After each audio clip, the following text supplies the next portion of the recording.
could never get him out of my head. I never knew his name, and so I called him the boy with the backpack. He would come in every 4 o'clock to the cafe where I work, smile at me, order a juice, then sit with his back to me, staring wistfully out the window. It was an odd request.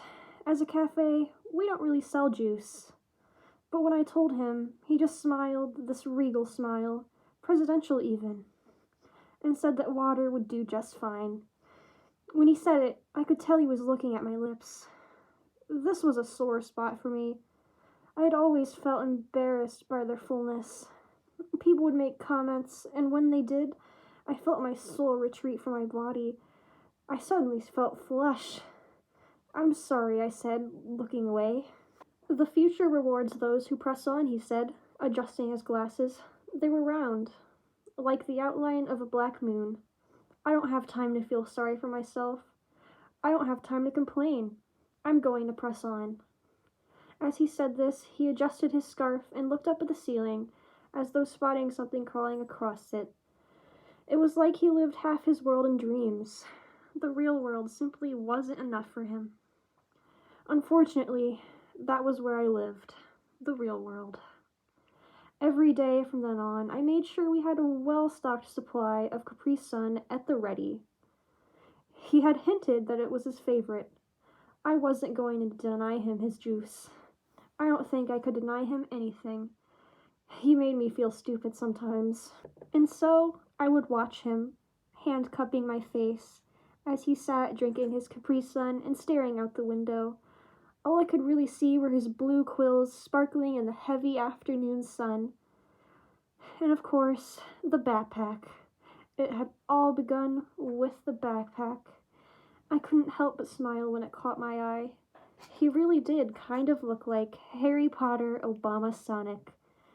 And then one day, things took a turn.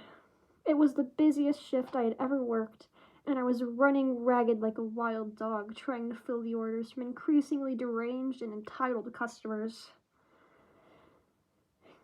One caramel mochaccini here, another triple-double espresso with extra ashwagandha root powder there, 3 pumpkin flat whites, 4 Altasian hair ristrettos.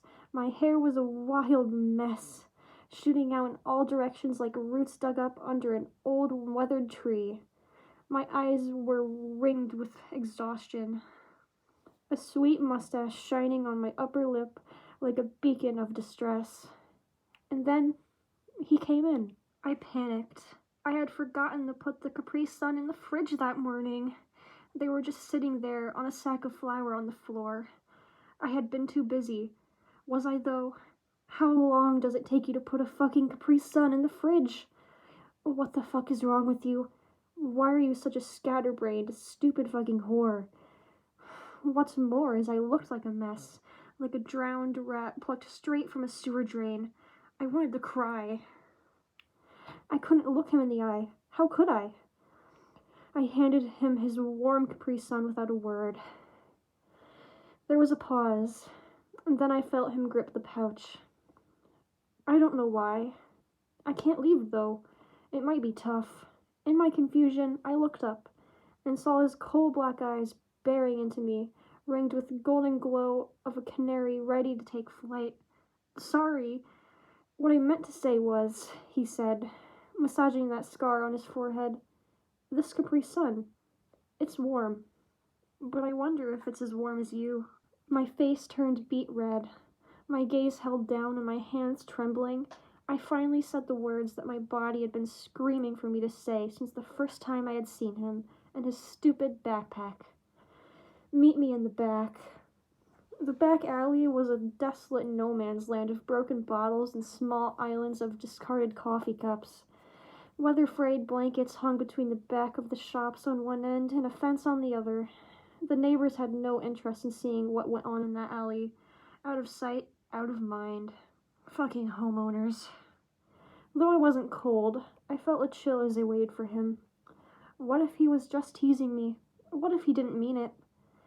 And then I saw him stoop under the first blanket at the end of the alley, like a sultan entering the tent of his concubine.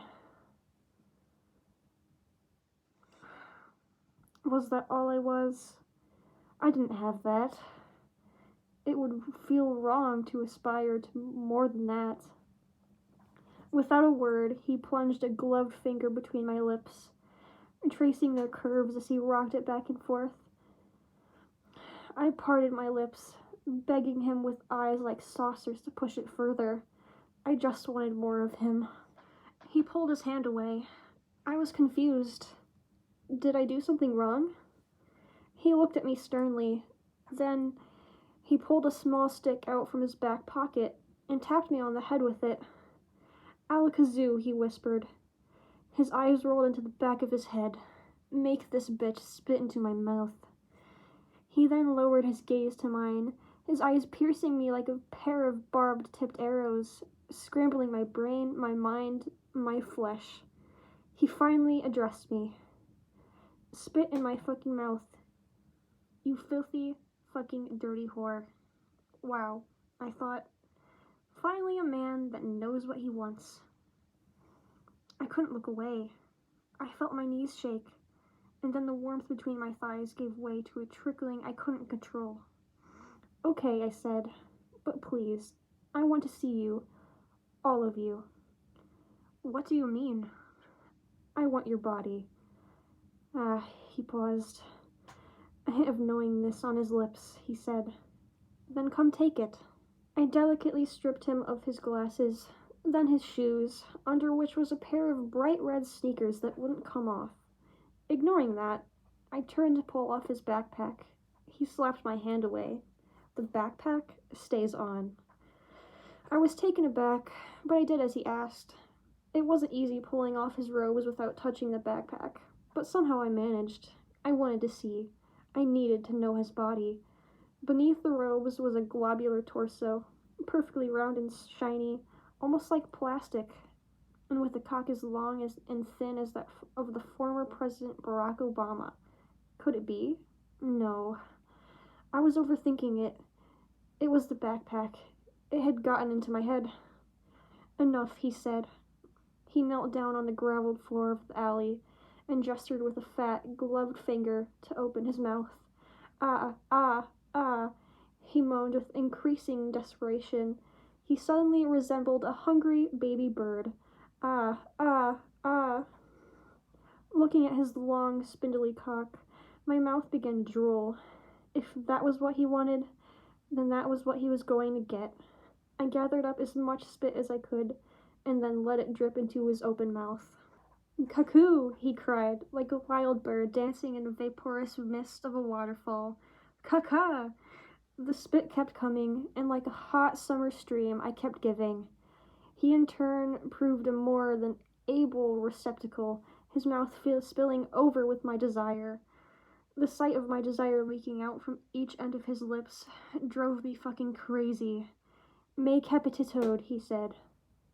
"What?" I replied, stopping the flow of spit. That was a mistake. I had wished it could have gone on forever, and I truly believe it might have. But instead, the source of his pleasure being withdrawn, he spat the contents of his wide, cartoon mouth back into my face, his eyes fierce with rage. I said, he muttered, wiping his mouth, "My cup spilleth over, but whatever. It's fine. There is more for you to spill. I'm not done with you yet." He pushed me to the ground. Small bits of glass tickled my naked flesh. He was so aggressive, a primal force like nothing I had ever felt before, or since. He climbed on top of me, pulling my legs up over his shoulders, the curves of his flesh alive and glistening with the drippings of my spit. It was beauty beyond the living, his pupils like galaxies, his lips like melted honey. He slid himself inside me. I felt paralyzed as he pumped swiftly in and out, his cock tickling my cervix. And then, mere moments later, I felt a flooding erupt inside me. It felt like I was struck by lightning. I could feel every vein of his inside me on the verge of bursting, his hips bucking wildly like a hedgehog in heat. Then, in the blissful silence of the moment, he looked me in the eyes and winked. "Gotta go fast," he breathed listlessly. A single tear fell from a yellowed eye. His gloved finger against my lips felt like the touch of a rose petal. And then, like the trees in the autumn, he began to dissolve into a pile of leaves. Soon there was nothing. Just me, naked, used, with thin cuts from the broken bottles all over my back and arms. There was no longer anyone on top of me, just a watery mess pooled between my thighs. Just me. Me and the backpack. I've worn it every day since that time. It's the only thing I have to remember him by. I can only hope that when the time is right, he will return to me. My lover, my future. I love you, my boy with the backpack, my Harry Potter Obama Sonic.